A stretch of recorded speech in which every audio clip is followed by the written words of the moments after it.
A new nun walks into a quiet Catholic school. She seems caring, gentle, almost perfect. But soon, her interest in one teenage boy turns into an obsession. This is Bad Sister, a story of lies, manipulation, and a family pushed to the edge. The story begins where we see a new nun named Sister Sophia joins a Catholic school. She looks innocent, soft-spoken, and caring. Everyone assumes she's here to help students with discipline and spiritual growth. At the school, we meet Jason and his sister Zoe. Jason is a handsome teenage boy and also a musician. Jason first meets Sister Sophia when she arrives at his Catholic school. It's nothing dramatic at first. She walks into class like any other teacher, calm and polite, dressed in her habit, giving the impression of someone kind and trustworthy. Sophia doesn't come at Jason like a villain right away. She's clever. She knows how to slowly crawl into someone's life without raising suspicion. At first, she plays the role of the caring mentor. She praises Jason's music, gives him advice, and makes him feel like she's the only one who truly gets him. For a teenager struggling with school and family pressures, that kind of attention feels comforting. But here's the trick. Sophia mixes kindness with control. Whenever Jason feels low, she's there to lift him up, but she slips in ideas that make him doubt the people closest to him. She'll suggest that Zoe is too nosy or that his girlfriend is a distraction. She never says it outright with anger. She frames it like concern, so Jason thinks she's protecting him. As Sophia gets closer to Jason, her behavior slowly shifts. What started as gentle compliments and encouragement turns into something more personal. And the clearest sign of her obsession is the jealousy that begins to creep in. Whenever Jason talks to other girls, or even when he spends time with his own sister Zoe, Sophia's expression changes. Here's a scene where Jason is hanging out with his girlfriend, just a simple, innocent moment. To anyone else, it would look normal, even sweet. But to Sophia, watching from a distance, it's unbearable. Her face tightens, her smile disappears. She doesn't see two kids enjoying each other's company. She sees competition. In her twisted mind, Jason belongs to her, and every second he spends with another girl feels like betrayal. Jason first sees Sophia in a bikini. For him, it's shocking. This is his teacher, a nun, someone he's supposed to respect as a figure of faith and discipline. But instead of modesty, Sophia deliberately chooses to appear in a way that makes Jason uncomfortable, blurring the line between authority and seduction. Jason and Sophia are out in the garden, planting together. On the surface, it looks harmless, just a nun helping a student with a simple activity. But Sophia has a way of turning even the most ordinary moment into something charged. While they're working, she bends down and casually unbuttons part of her blouse. To Jason, it's uncomfortable. He notices it, but he doesn't know how to respond. He's too polite, too caught off guard to say anything. And that's exactly how Sophia traps him. She uses accidental gestures that make it seem like nothing, but the intention is clear. Late at night, Jason is in his room, his safe space, the one place he should be able to relax. But Sophia invades that privacy. She sneaks in quietly, almost like a predator, and sits near him. At first, Jason is startled and confused. What's a nun doing in his bedroom in the middle of the night?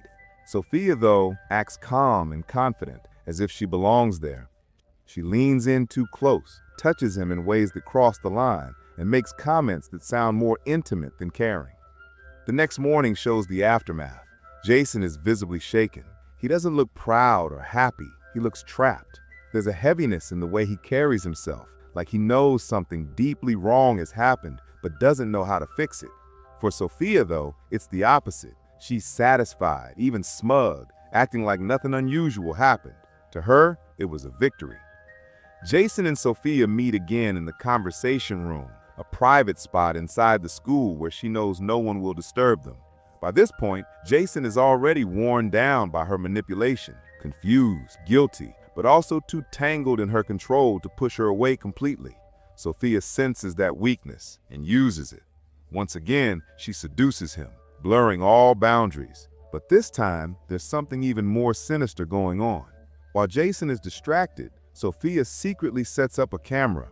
She records everything without his knowledge, capturing the encounter as proof. For Jason, it feels like another shameful, confusing moment he wishes he could undo. Jason goes to a house party, trying to act like a normal teenager. His girlfriend is there, and she wants to reconnect with him. At one point, she leans in to kiss him, something that should have been natural, innocent, and easy. But Jason freezes. Instead of seeing his girlfriend, his mind flashes to Sophia. Her face, her presence, her control, it's all still stuck inside him.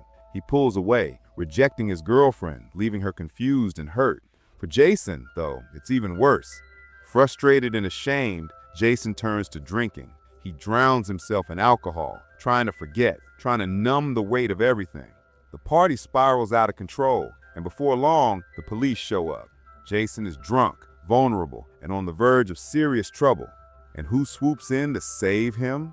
Sophia does. She positions herself like a guardian angel, protecting him in front of authority, pretending to be the one who truly cares.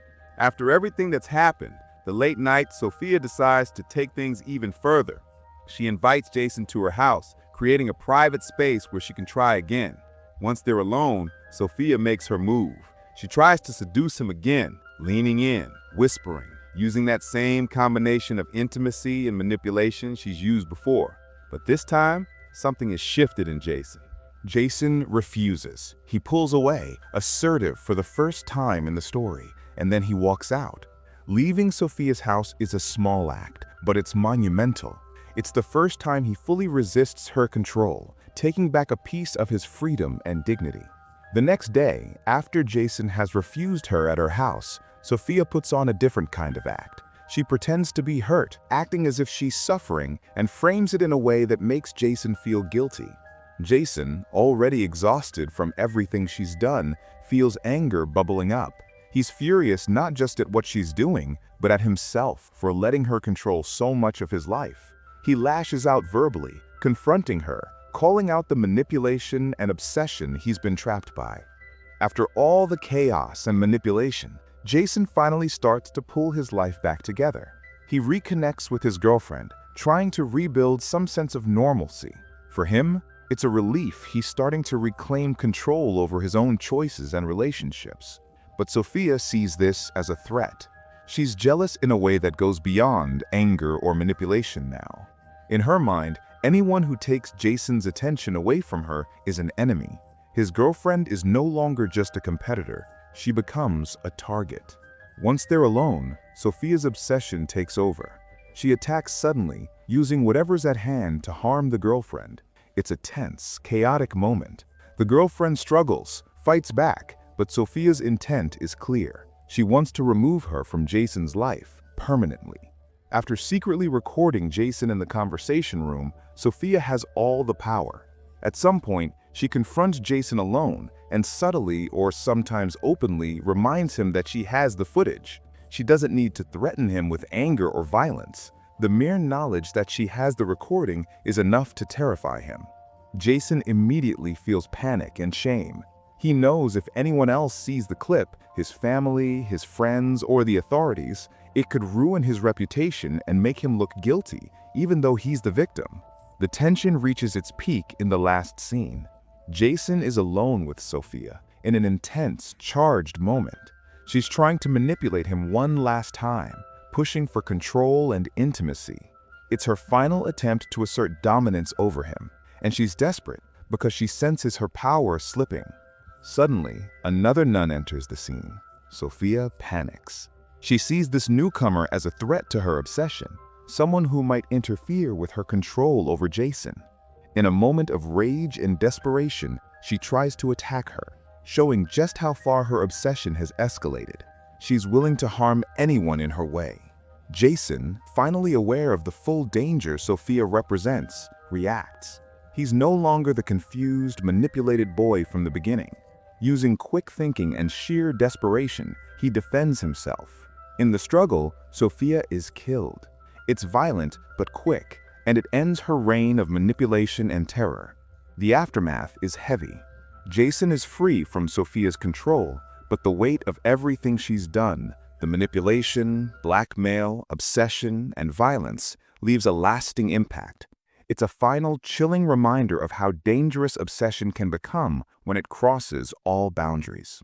So, that was the story of Bad Sister, a chilling tale of obsession, manipulation, and how far someone will go when trust is broken. If you found this breakdown interesting, don't forget to hit the like button, share it with your friends, and subscribe to CineBreaks for more in-depth movie explanations and hidden stories from cinema. Thanks for watching, and I'll see you in the next one.